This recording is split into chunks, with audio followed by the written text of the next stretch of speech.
the generalizations is, if I say, we've done some properties. So if I say a raised to the m times a raised to the n, the shortcut was a to the m plus n. We also said that if I said a to the m and it's negative, actually normally it's this, a to the negative n is equal to 1 over a to the positive n. And remember that a cannot equal 0 in that scenario.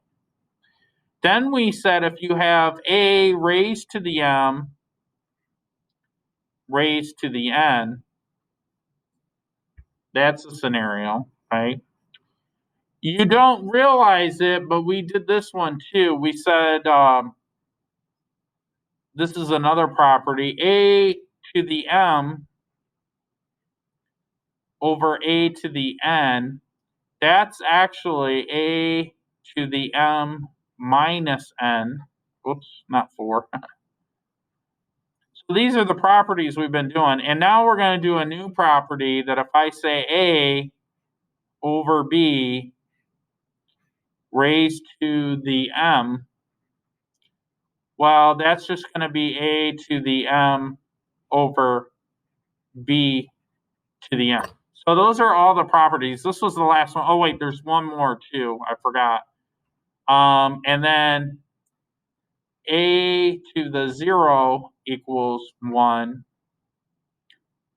B to the 0 equals 1. Anything, smiley face, to the 0 equals 1. Anything equals 1. Okay? So what does that mean? Well, why would I write that down that way? Well, let's do another example. This one's going to be kind of hard, but not really. You should be getting used to this stuff by now. So if I were to say,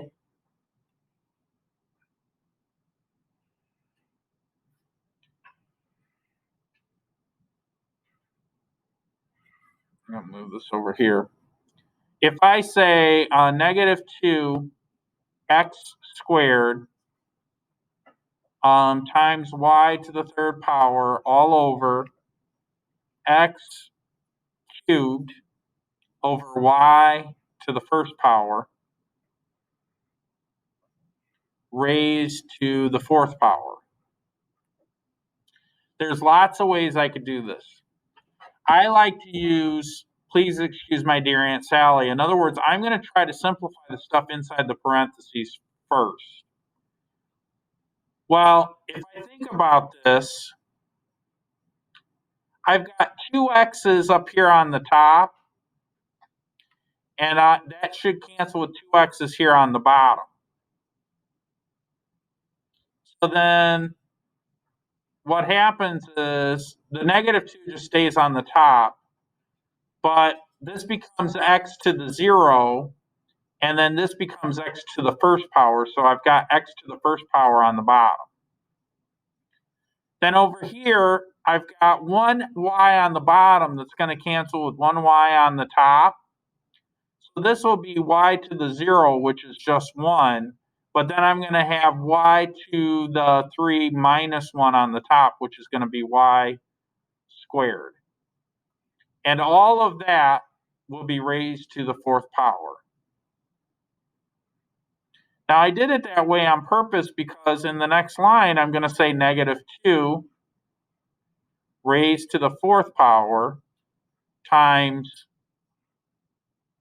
y squared raised to the fourth power all over x raised to the fourth power. So negative 2 to the fourth power is a positive 16. Y squared to the fourth power, remember we multiply these two numbers, so that becomes y to the 8th all over x to the fourth power. Does that make sense? I think I wrote that down wrong. No, I didn't.